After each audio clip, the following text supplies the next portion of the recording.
नमस्कार दोस्तों, मैं ज्योति गुप्ता आप सभी का स्वागत करती हूं हमारे YouTube चैनल फ्यूचर गोल्स में।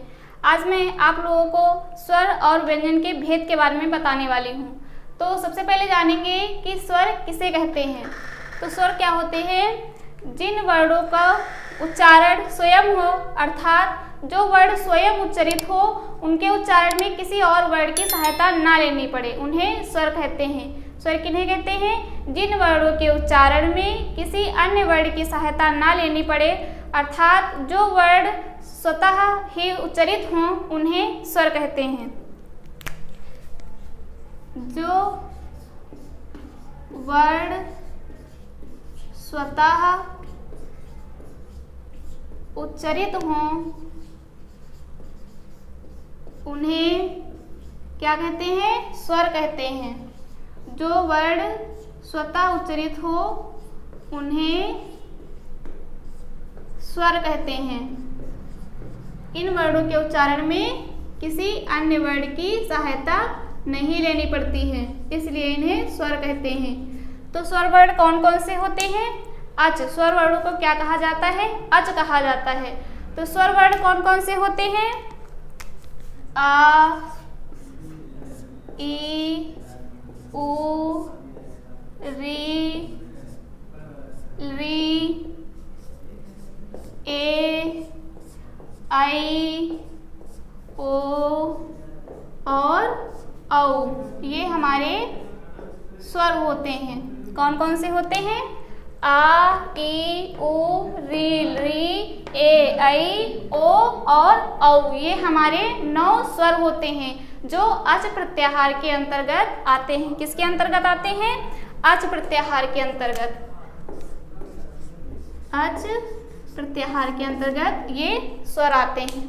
तो स्वर कौन कौन से होते हैं? स्वर होते हैं 2 प्रकार के। कौन कौन से? स्वर होते हैं 2। कौन कौन से होते हैं? पहला होता है हमारा मूल स्वर, मूल स्वर, और दूसरा होता है संयुक्त स्वर। मूल स्वर और संयुक्त स्वर, इनको हम क्या कहते हैं? संध्य स्वर भी कहते हैं। संयुक्त स्वरों को संध्य स्वर भी कहा जाता है। तो अब हम जानेंगे कि मूल स्वर कौन कौन से होते हैं। तो इसमें जो हमारे मूल स्वर होते हैं वो होते हैं अ, ई, उ, री और री। ये जो हमारे 5 स्वर हैं, आ, ई, उ, री और ली, ये हमारे 5 स्वर होते हैं जो मूल स्वर के अंतर्गत आते हैं। कौन कौन से? आ, ई, उ, री और री, इन्हें हम मूल स्वर कहते हैं। और संयुक्त स्वर या संध्य स्वर किसे कहते हैं?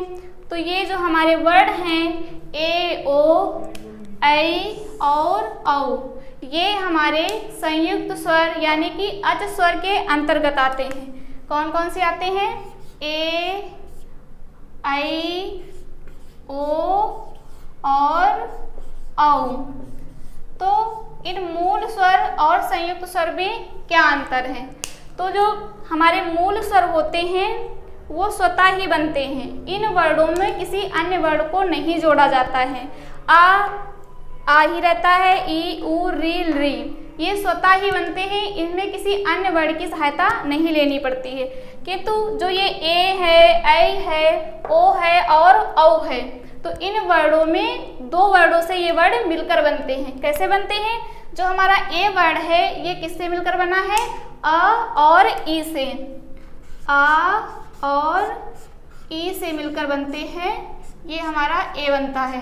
क्या बनता है? आ और ई से ए मिलकर आ और ई से मिलकर बनता है ए, इसलिए इसे संयुक्त स्वर या संध्य स्वर भी कहा जाता है। और ये जो हमारे वर्ण होते हैं मूल स्वर, तो इसमें किसी वर्ण की सहायता नहीं लेनी पड़ती है और इसमें 2 वर्णों से मिलकर बनता है ए। अ और ई से ए मिलकर बनता है और ऐ इसका दीर्घ रूप होता है। और अगला जो वर्ण हमारा है ओ किससे मिलकर बनता है? आ और उ से मिलकर बनता है ओ। किससे मिलकर बनता है? आ और ऊ से मिलकर बनता है ओ। तो इसमें भी दो वर्डों की सहायता से बना है ओ वर्ड, इसलिए ये भी संयुक्त स्वर है। और औ जो है वो ओ का दीर्घ रूप होता है। तो इसलिए ए में दो वर्ड हैं, आ प्लस ई से मिलकर बना है ए का दीर्घ रूप है आई, आ और ऊ से मिलकर बना है ओ का दीर्घ रूप क्या है औ है। इसलिए ये जो चार वर्ड हैं ए आई ओ और औ, ये हमारे संयुक्त स्वर हैं, इन्हें संधि स्वर भी कहा जाता है। और जो हमारे मूल स्वर हैं वो हैं अ ई उ री और री।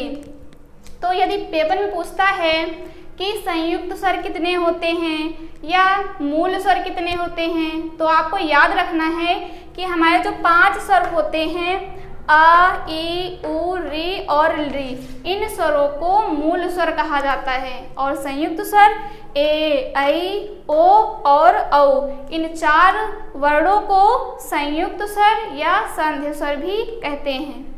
अब हम देखते हैं कि स्वर के कितने भेद होते हैं। अब हम जानेंगे कि स्वर कितने प्रकार के होते हैं और कौन कौन से होते हैं। तो स्वर 3 प्रकार के होते हैं। कौन कौन से? ह्रस्व स्वर, दीर्घ स्वर और प्लुत स्वर। तो ह्रस्व स्वर क्या होते हैं? सबसे पहले हम लिखेंगे ह्रस्व स्वर। ह्रस्व स्वर किसे कहते हैं? तो जिन वर्णों के उच्चारण में एक मात्रा काल का समय लगता है उन्हें ह्रस्व स्वर कहा जाता है। तो मात्रा किसे कहते हैं? तो उच्चारण काल को मात्रा कहा जाता है। उच्चारण काल अर्थात वर्णों के उच्चारण में जो समय लगता है उस समय को ही मात्रा कहते हैं। तो ह्रस्व स्वर क्या होता है कि जिन वर्णों के उच्चारण में एक मात्रा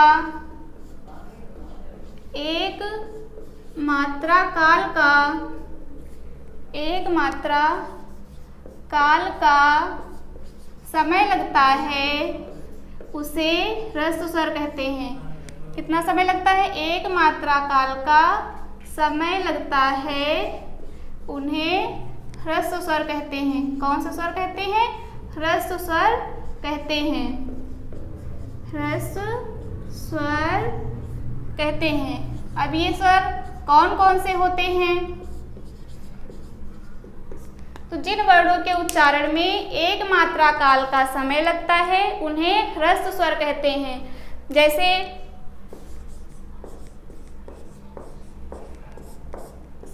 है अ है, ई है, उ है, री है और री है। तो ये क्या है? ये हमारे ह्रस्व स्वर हैं। इन वर्णों के उच्चारण में हमें बहुत ही कम समय लगता है क्योंकि इसमें कोई भी मात्रा का प्रयोग नहीं हुआ है। तो इसलिए इन वर्णों को ह्रस्व स्वर कहा जाता है। ह्रस्व स्वर किसे कहा जाता है? जिन वर्णों के उच्चारण में एक मात्रा काल का अर्थात बहुत ही कम समय लगता है उन वर्णों को ह्रस्व स्वर कहा जाता है। जैसे कौन कौन से वर्ण हैं? अ, ई, उ, री और री। इन वर्णों को हम ह्रस्व स्वर कहते हैं। और अगला कौन सा स्वर होता है? दीर्घ स्वर। पहला है ह्रस्व स्वर और दूसरा है दीर्घ स्वर। दीर्घ स्वर किसे कहते हैं? दीर्घ स्वर जिन वर्णों के उच्चारण में ह्रस्व स्वर से 2 गुना समय लगता है। 2 गुना अर्थात जिन वर्णों के उच्चारण में 2 मात्रा काल का समय लगता है उन्हें दीर्घ स्वर कहते हैं। तो लिखते हैं जिन वर्णों के उच्चारण में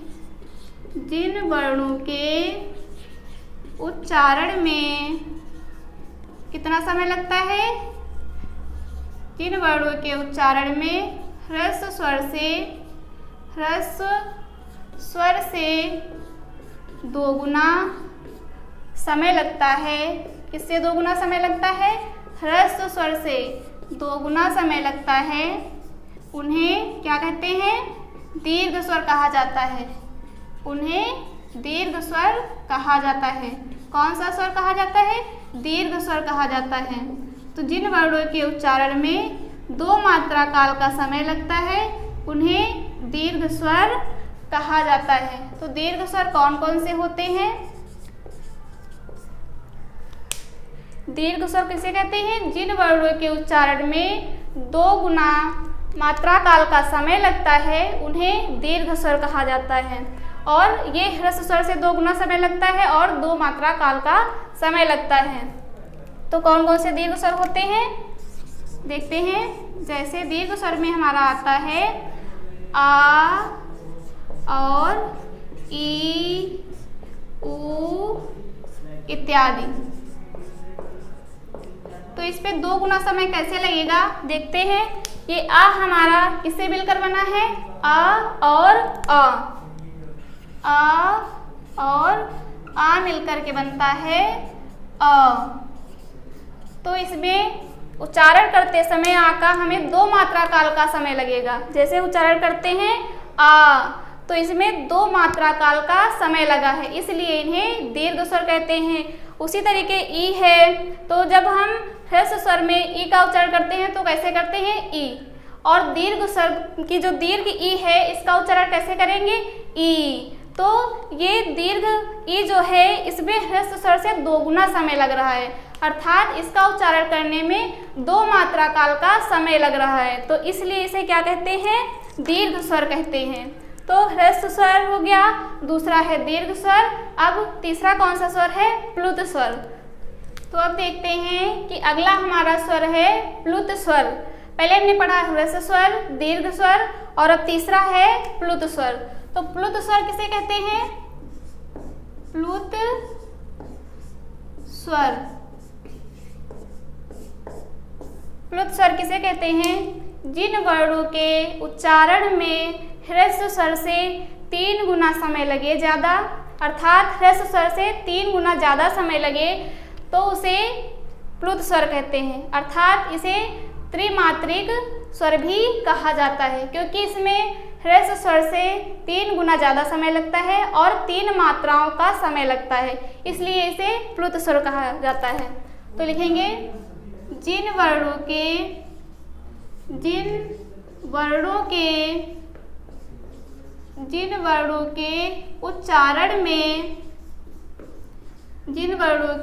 उच्चारण में ह्रस्व स्वर से 3 गुना ज़्यादा समय लगता है। कितना समय लगता है? 3 गुना ज़्यादा समय लगता है। 3 गुना ज़्यादा समय लगता है, उसे क्या कहते हैं? प्लुत स्वर कहते हैं। क्या कहते हैं? उसे प्लुत स्वर कहते हैं। कौन सा स्वर कहते हैं? प्लुत स्वर। इसमें ह्रस्व स्वर से 3 गुना ज़्यादा समय लगता है, इसलिए इसे प्लुत स्वर कहा जाता है और इसे त्रिमात्रिक स्वर भी कहते हैं। तो प्लुत स्वर में कौन कौन से वर्ड आते हैं तो देखते हैं। जैसे प्लुत स्वर में आता है, जैसे हमारा लिखा है आ, तो इसके आगे आएगा 3 ये। तो ये निशान जहाँ पर होता है तो वहाँ पर प्लुत स्वर होता है। अगला है जैसे ओ और ये आ गया 3, तो ये हमारा क्या है? प्लुत स्वर के अंतर्गत ये वर्ड आते हैं। इसका शब्द बनता है जैसे कि ओम। क्या बनता है? ओम। तो इसका जब हम उच्चारण करेंगे तो इसमें 3 मात्रा काल का समय लगता है, अर्थात ह्रस्व स्वर से 3 गुना समय लगता है। जैसे इसका उच्चारण करते हैं ओम, तो इसमें 3 गुना ज़्यादा समय लगता है, अर्थात 3 मात्रा का समय लगता है, इसलिए इन्हें प्लुत स्वर कहा जाता है। तो कौन कौन से स्वर होते हैं? ह्रस्व स्वर होते हैं, दीर्घ स्वर होते हैं और प्लुत स्वर होते हैं। तो ह्रस्व स्वर किसे कहा जाता है? जिन वर्णों के उच्चारण में 1 मात्रा काल का समय लगता है उन्हें ह्रस्व स्वर कहा जाता है। जैसे कौन कौन से होते हैं? अ, ई, उ, री और री। तो और दीर्घ स्वर किसे कहते हैं? जिन वर्णों के उच्चारण में 2 मात्रा काल का समय लगता है, अर्थात ह्रस्व स्वर से 2 गुना समय लगता है, उन्हें दीर्घ स्वर कहा जाता है। दीर्घ स्वर को और क्या कहते हैं? द्विमात्रिक स्वर भी कहते हैं। दीर्घ स्वर को द्विमात्रिक स्वर भी कहा जाता है। तो इसका उदाहरण है आ, ई, ऊ आदि। और अगला हमारा जो स्वर है वो है प्लुत स्वर। तो प्लुत स्वर किन्हें कहते हैं? जिन स्वरों के उच्चारण में 3 मात्रा काल का समय लगता है, अर्थात ह्रस्व स्वर से 3 गुना ज़्यादा समय लगता है, उसे प्लुत स्वर कहा जाता है। और प्लुत स्वर का उदाहरण है, जैसे कि इसमें आ है, उसके बाद यदि 3 ये आता है तो वहाँ पर प्लुत स्वर होता है। ओ के बाद 3 आया तो वहाँ पर प्लुत स्वर होता है। इस तरह के शब्द जब आते हैं जिसमें वर्ण के बाद, स्वर के बाद ये निशान हो 3 का, तो उसमें प्लुत स्वर होता है और इसके उच्चारण में ह्रस्व स्वर से 3 गुना समय लगता है। और उच्चारण काल में इसे त्रिमात्रिक भी कहा जाता है, त्रिमात्रिक स्वर भी कहा जाता है। तो इसका जब उच्चारण करेंगे तो होता है ओम। तो इसमें 3 गुना अर्थात 3 मात्रा काल का समय लगता है, इसलिए इसे प्लुत स्वर कहा जाता है। स्वर के और भी प्रकार होते हैं। कौन कौन से होते हैं? एक होता है हमारा उदात्त स्वर, और दूसरा अनुदात्त स्वर, और तीसरा स्वरित स्वर भी होते हैं। तो अब हम देखते हैं अगले स्वर। स्वर के 3 और भी प्रकार होते हैं। कौन कौन से होते हैं? उदात्त, अनुदात्त और स्वरित। तो उदात्त स्वर किसे कहते हैं, अनुदात्त स्वर किसे कहते हैं और स्वरित स्वर किसे कहते हैं? आइए देखते हैं। पहला हमारा स्वर है, कौन सा है? उदात्त। तो उदात्त किसे कहते हैं? उदात्त सूत्र आता है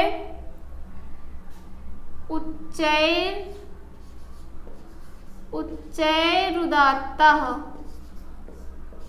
उच्चैरुदात्तः ये सूत्र क्या कहता है कि उच्चैः उदात्तः। क्या कहता है?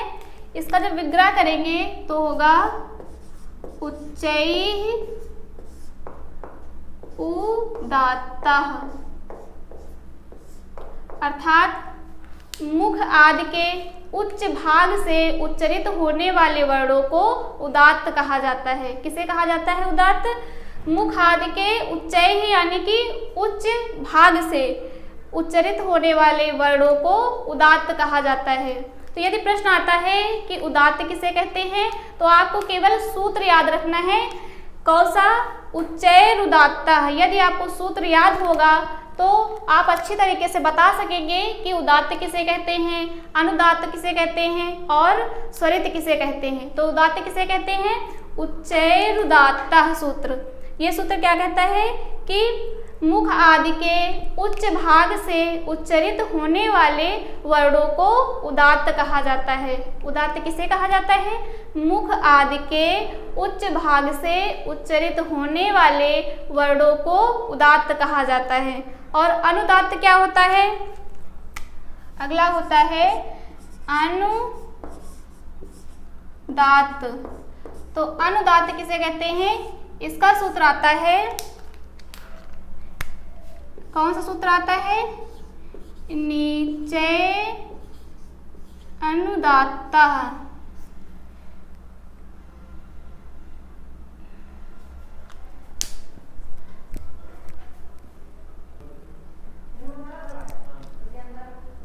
तो अनुदात्त में कौन सा सूत्र आता है?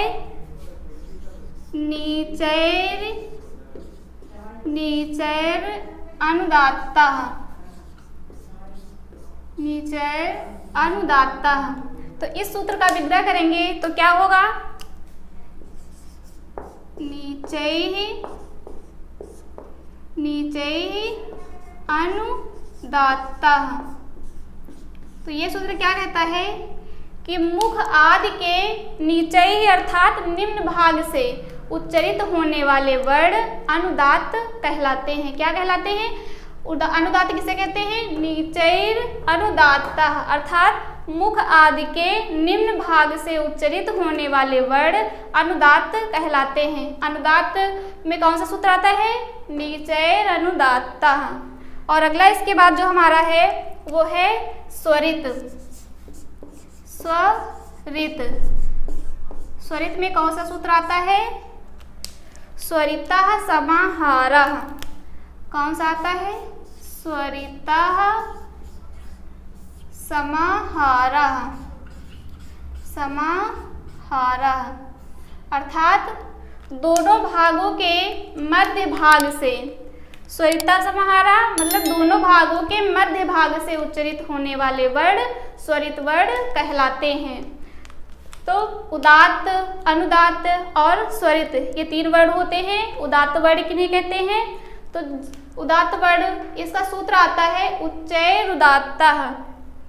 अगर प्रश्न आता है पेपर में कि उदात्त वर्ण किसे कहते हैं और उसमें सूत्र दिया हुआ है उच्चैरुदात्तः, निचैरनुदात्तः, स्वरिता समाहारः, या दिया है इनमें से सभी, तो हमें क्या करना है? उसमें उच्चैरुदात्ता हमारा सही ऑप्शन होगा। तो उच्चैरुदात्ता क्या कहता है कि मुख आदि के उच्च भाग से उच्चरित होने वाले वर्ण उदात्त कहलाते हैं। और अनुदात्त क्या कहता है? निचैर अनुदात्ता। निचय मतलब निचले भाग से, तो मुख आदि के निचले अर्थात निम्न भाग से उच्चरित होने वाले वर्ण अनुदात्त कहलाते हैं। और स्वरित वर्ण कौन से होते हैं? स्वरितः समाहारः। तो ये वर्ण क्या कहते हैं कि स्वरिता समाहारा दोनों भागों के अर्थात उच्च भाग और निम्न भाग का जो मध्य भाग होता है उस मध्य भाग से उच्चरित होने वाले वर्ण क्या कहलाते हैं? स्वरित कहलाते हैं। तो उदात्त, अनुदात्त और स्वरित आप लोगों को समझ में आ गया होगा। तो स्वर के कौन कौन से प्रकार होते हैं? पहले तो होता है स्वर का मात्रा के आधार पर ह्रस्व स्वर, दीर्घ स्वर और प्लुत स्वर। तो ह्रस्व स्वर किसे कहते हैं? जिन वर्णों के उच्चारण में एक मात्रा काल का समय लगता है उसे ह्रस्व स्वर कहते हैं, जैसे अ, ई, उ, री और री। और दूसरा है दीर्घ स्वर। तो दीर्घ स्वर किसे कहते हैं? जिन वर्णों के उच्चारण में 2 मात्रा काल का समय लगता है अर्थात ह्रस्व स्वर से 2 गुना समय लगता है, तो उन्हें क्या कहते हैं? दीर्घ स्वर कहते हैं। इसका उदाहरण है आ, ई, उ इत्यादि। अगला है हमारा प्लुत स्वर। तो प्लुत स्वर किसे कहते हैं? जिन वर्णों के उच्चारण में ह्रस्व स्वर से 3 गुना समय लगता है अर्थात त्रिमात्रा काल का समय लगता है उसे कौन सा स्वर कहते हैं? प्लुत स्वर कहते हैं। तो प्लुत स्वर का उदाहरण क्या है? जैसे कि आ के बाद 3 आ जाए, ये आ है, इसके बाद ये 3 आ जाए, या ओ है, इसके बाद 3 आ जाए, तो ये किसका उदाहरण है? प्लुत स्वर का उदाहरण है। किसका है? प्लुत स्वर का उदाहरण है। इसका उच्चारण काल किस प्रकार होगा? ओम। तो इसके उच्चारण में 3 मात्रा काल का समय लगता है, इसलिए इन्हें प्लुत स्वर कहते हैं। और उच्चारण के आधार पर देखा जाए तो स्वर उच्चारण के आधार पर 3 होते हैं। कौन कौन से होते हैं? उदात्त, अनुदात्त और स्वरित। तो उदात्त क्या होता है? उच्चैरुदात्तः अर्थात उच्चैः उदात्तः। तो जिस उच्चैरुदात्तः मतलब मुख के ऊपरी भाग से जिन वर्णों का उच्चारण होता है उन्हें क्या कहा जाता है? उदात्त कहा जाता है। और अनुदात्त क्या होता है? नीचैर अनुदात्तः। तो मुख आदि के निम्न भागों से जिन वर्णों का उच्चारण होता है उन्हें अनुदात्त कहते हैं। और स्वरित वर्ण किसे कहते हैं? स्वरितः समाहारः अर्थात उच्च भाग और निम्न भाग के जो मध्य भाग होता है उस मध्य भाग से जिन वर्णों का उच्चारण करते हैं उन्हें स्वरित वर्ण कहा जाता है। तो अब हम देखते हैं कि स्वर के कितने भेद हो गए और स्वर कौन कौन से होते हैं। अब हम जानेंगे कि व्यंजन के भेद क्या होते हैं। तो अब हम जानेंगे कि व्यंजन किसे कहते हैं और व्यंजन के भेद क्या क्या होते हैं। तो व्यंजन किसे कहते हैं? जिन वर्णों के उच्चारण में स्वरों की सहायता लेनी पड़ती है उसे व्यंजन कहते हैं। अर्थात जिन वर्णों के उच्चारण में किसी अन्य वर्ण की सहायता लेनी पड़े उन्हें व्यंजन कहते हैं। तो व्यंजन बिना स्वर के व्यंजन नहीं बन सकते हैं। अगर बिना स्वर के व्यंजन होगा तो वो इस प्रकार बनेगा, जैसे कि य, र, इसमें हलंत लग जाएगा, तो ये अधूरा व्यंजन कहलाता है। तो पूर्ण व्यंजन के लिए व्यंजन किसे कहते हैं? जिन वर्णों के उच्चारण में जिन वर्णों के लिए स्वरों की सहायता लेनी पड़े उन्हें व्यंजन कहते हैं। तो व्यंजन सबसे पहले लिखेंगे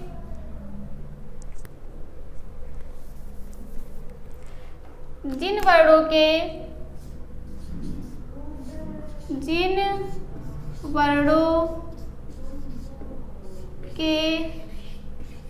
उच्चारण में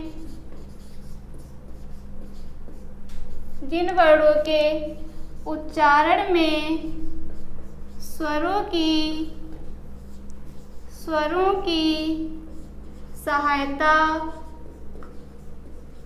जिन वर्णों के उच्चारण में स्वरों की सहायता लेनी पड़ती है उन्हें क्या कहते हैं? व्यंजन कहते हैं। जिन वर्णों के उच्चारण में स्वरों की सहायता लेनी पड़ती है उन्हें व्यंजन कहते हैं। क्या कहते हैं? व्यंजन कहते हैं। तो व्यंजन कितने होते हैं? मैंने आपको बताया था कि व्यंजन 33 होते हैं। कितने होते हैं? 33 होते हैं। अब हम जानेंगे व्यंजन के प्रकार। तो व्यंजन के कौन कौन से प्रकार होते हैं? स्पर्श व्यंजन, अंतस्थ व्यंजन और ऊष्म व्यंजन। तो पहला हमारा क्या है? स्पर्श व्यंजन। स्पर्श व्यंजन कौन कौन से होते हैं? तो स्पर्श व्यंजन का से लेकर माँ तक के जो 25 व्यंजन होते हैं वो स्पर्श व्यंजन कहलाते हैं। कौन कौन से? का से लेकर माँ तक के जितने भी वर्ण होते हैं, माँ तक के जितने भी वर्ण होते हैं वह स्पर्श व्यंजन कहलाते हैं, अर्थात स्पर्श व्यंजन के अंतर्गत आते हैं। वह स्पर्श व्यंजन हैं। स्पर्श व्यंजन कितने हैं? तो स्पर्श व्यंजन 25 हैं। कितने हैं? स्पर्श व्यंजन 25 हैं। का से लेकर माँ तक के 25 स्पर्श व्यंजन हैं। और इसमें कौन कौन से वर्ग आते हैं? का वर्ग आता है हमारा स्पर्श व्यंजन में, का वर्ग। और का वर्ग के अंतर्गत कौन कौन से वर्ड आते हैं? क, ख, ग, घ और ङ। ये हमारे क वर्ग के अंतर्गत आते हैं। अगला है हमारा त वर्ग, च वर्ग। तो च वर्ग में कौन कौन से वर्ड आते हैं? च, छ, ज, झ और ञ। च वर्ग में आएगा च, छ, ज, झ और ञ वर्ड। ये हमारे च वर्ग के अंतर्गत आते हैं। इसके बाद हमारा आएगा ट वर्ग। कौन सा वर्ग आएगा? ट वर्ग। ट वर्ग में कौन कौन से वर्ड आते हैं? ट, ठ, ड, ढ और ड़। कौन कौन से आते हैं? ट, ठ, ड, ढ और ड़। अब इसके बाद हमारा आएगा ता वर्ग। ता वर्ग। ता वर्ग में कौन कौन से वर्ड आते हैं? त, थ, द, ध और न। ये आते हैं ता वर्ग के अंतर्गत। अब हमारा आएगा प वर्ग। प वर्ग। प वर्ग में कौन कौन से वर्ड आते हैं? प, फ, ब, भ और म। तो ये 5 वर्ड हैं जो स्पर्श व्यंजन के अंतर्गत आते हैं। क से लेकर के माँ तक के कितने हैं? 25 व्यंजन हैं। कौन कौन से? क, ख, ग, घ, ङ, च, छ, ज, झ, ञ, ट, ठ, ड, ढ, ड़, त, थ, द, ध, न, प फ ब भ म। अब इसमें हमें देखना है कि स्पर्श व्यंजन में कितने वर्ग हैं। तो स्पर्श व्यंजन में कितने वर्ग हैं? क, च, ट, त और प वर्ग, ये 5 वर्ग हैं। स्पर्श व्यंजन में कितने वर्ग हैं? 5 वर्ग हैं। यदि क्वेश्चन पूछता है कि स्पर्श व्यंजन में कितने वर्ग होते हैं, तो 5 वर्ग होते हैं और प्रत्येक वर्ग में 5-5 वर्ण होते हैं। कितने वर्ण होते हैं? प्रत्येक वर्ग में 5-5 वर्ण होते हैं। कितने होते हैं? 5-5 वर्ण होते हैं। जैसे कि क वर्ग के अंतर्गत है क, ख, ग, घ और ग, तो ये 5 वर्ण हैं। तो स्पर्श व्यंजन में 5 वर्ग होते हैं और प्रत्येक वर्ग के अंतर्गत 5-5 वर्ण आते हैं। तो 5 और 5 मिलाकर कितने हुए? 25। कितने हुए? 25। 5 वर्ग हैं और प्रत्येक वर्ग के अंतर्गत 5-5 वर्ण होते हैं। तो 5 में 5 मिलाकर कितने हुए? 25। 5 वर्ग हुए और 5-5 वर्ण। तो स्पर्श व्यंजन के कितने होते हैं व्यंजन? स्पर्श व्यंजन के अंतर्गत 25 वर्ण आते हैं। कितने आते हैं? 25 आते हैं। तो अगला हमारा जो व्यंजन है वो है अंतस्थ व्यंजन। इसके बाद अब हमारा अगला व्यंजन आता है अंतस्थ व्यंजन। कौन सा आता है? दूसरा है अंतस्थ व्यंजन। तो अंतस्थ व्यंजन में कौन कौन से वर्ण आते हैं? अंतस्थ व्यंजन के अंतर्गत आते हैं य, व, र और ल।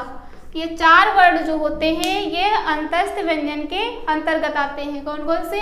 य, व, र और ल, ये वर्ण अंतस्थ व्यंजन के अंतर्गत आते हैं। अगला हमारा व्यंजन है ऊष्म व्यंजन। कौन सा है?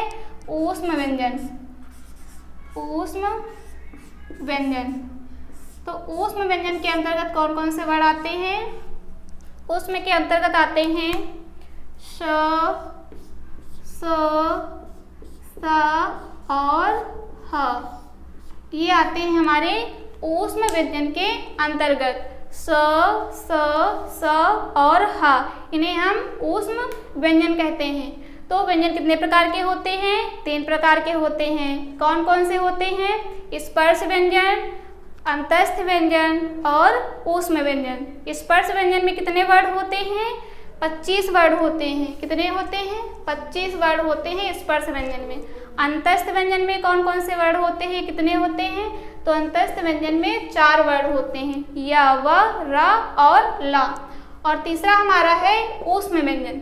तो ऊष्म व्यंजन में कितने वर्ण आते हैं? 4 वर्ण आते हैं। कौन कौन से? श, स और ह। तो ये हमारे 4 ऊष्म वर्ण हैं। तो ये कुल मिलाकर कितने हुए? 33। तो व्यंजन कितने होते हैं? 33 व्यंजन होते हैं। स्पर्श व्यंजन, अंतस्थ व्यंजन और ऊष्म व्यंजन, ये 3 व्यंजन होते हैं और व्यंजन के प्रकार हैं। अंतस्थ के अंतर्गत य, व, र और ल आता है। ऊष्म के अंतर्गत श, स और ह आता है। और जो हमारा स्पर्श व्यंजन है उसमें का से लेकर के माँ तक के जो 25 वर्ण होते हैं व्यंजन, वह होते हैं स्पर्श व्यंजन। तो अब हम जानेंगे कि स्वर कितने होते हैं? 9, ये भी हमें पता हो गया। व्यंजन कितने होते हैं? 33 होते हैं। कौन कौन से होते हैं ये भी हमें पता चल चुका है। अब इनके अलावा जो वर्ण आते हैं, स्वर वर्ण हो गए, व्यंजन वर्ण हो गए और इसके अलावा अयोगवाह वर्ण भी होते हैं। तो अयोगवाह वर्ण कौन कौन से होते हैं ये अब हम जानेंगे। तो अब हम जानेंगे कि अयोगवाह वर्ण कितने होते हैं और कौन कौन से होते हैं। तो अयोगवाह वर्ण जो होते हैं वो 4 प्रकार के होते हैं। कौन कौन से होते हैं? अनुस्वार, विसर्ग, जीवामूलीय और उपधमानीय। तो अयोगवाह वर्ण 4 प्रकार के होते हैं। कौन कौन से? अनुस्वार, पहला होता है अनुस्वार वर्ण, दूसरा होता है विसर्ग और तीसरा है जीवामूलीय। क्या है? जीवामूलीय। जीवामूलीय। और चौथा कौन सा है? चौथा है उपधमानीय। उपधमानीय। ये 4 प्रकार के अयोगवाह के वर्ड होते हैं। पेपर में क्वेश्चन पूछा जाता है कि अयोगवाह वर्ड कितने प्रकार के होते हैं, तो हमें क्या बताना है, अयोगवाह वर्ड 4 प्रकार के होते हैं। यदि पूछा जाए अयोगवाह वर्ड कौन कौन से होते हैं, तो हमें याद रखना है अनुस्वार, विसर्ग, जीवामूली और उपधमानी, ये अयोगवाह वर्ड होते हैं। क्वेश्चन ऐसा भी पूछ सकते हैं कि इनमें से कौन सा अयोगवाह वर्ड नहीं है, तो उसमें आपके 3 ऑप्शन हो सकते हैं। 3 ऑप्शन दिया हो, 4 होंगे, 4 में से 3 ऑप्शन में ये वर्ड दिए हों, अनुस्वार, विसर्ग, जीवामूली, उपधमानी। इसमें से अगर मान लिया अनुस्वार नहीं दिया है, विसर्ग दिया है, जीवामूली दिया है और उपधमानी दिया है और अगला कोई दूसरा दे दिया, जैसे कि स्पर्श दे दिया, तो उसमें पूछेगा कि कौन सा अयोगवाह नहीं है, तो हमें किस पर टिक करना है, स्पर्श पे टिक करना है। जैसे कि हमें क्वेश्चन बनाते हैं कि इनमें से कौन सा वर्ड अयोगवाह नहीं है, अयोगवाह नहीं है। तो इसके ऑप्शन होंगे, मान लिया पहला ऑप्शन है अनुस्वार, दूसरा है विसर्ग और तीसरा है उपधमानीय और चौथा दे दिया उदात्त। तो हम कैसे जानेंगे कि इसमें कौन सा वर्ड अयोगवाह नहीं है, तो हमें याद रखना है कि अयोगवाह वर्ड होते हैं अनुस्वार, विसर्ग, जीवामूली और उपधमानी। तो ये जो पहला वर्ड है अनुस्वार, ये अयोगवाह है, विसर्ग भी अयोगवाह है, उपधमानी अयोगवाह है, किंतु जो उदात्त है वो हमारा क्या है, स्वर है। तो हमें किस पर टिक करना है, उदात्त पे टिक करना है। तो अब देखते हैं कि अनुस्वार, विसर्ग, जीवामूली और उपधमानी वर्ड क्या होते हैं। तो अनुस्वार वर्ग जो होता है हमारा वर्ड, वो इस प्रकार के वर्ड होते हैं जो अनुस्वार होते हैं, जिनका उच्चारण नासिका के द्वारा किया जाता है।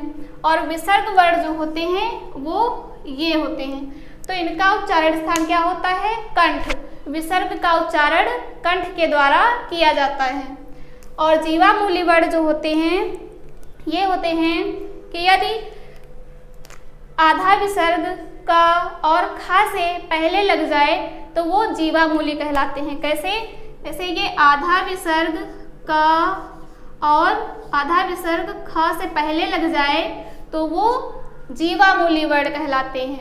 और उपधमानी वर्ड कौन से होते हैं, जिसमें आधा विसर्ग प और फ से पहले लग जाए, उन्हें उपधमानी वर्ड कहा जाता है। जैसे कि आधा विसर्ग प और फ से पहले लग जाए, फ से पहले लग जाए तो वो होते हैं उपधमानीय वर्ड होते हैं। अनुस्वार वर्ड ये होते हैं जिनका उच्चारण नासिका के द्वारा होता है, मुख के द्वारा होता है। विसर्ग वर्ड जो होते हैं उनका उच्चारण कंठ के द्वारा किया जाता है। और जीवामूली वर्ड जो होते हैं ये क्या होते हैं, आधा विसर्ग यदि का और खा से पहले लग जाए तो उन्हें जीवामूली वर्ड कहा जाता है।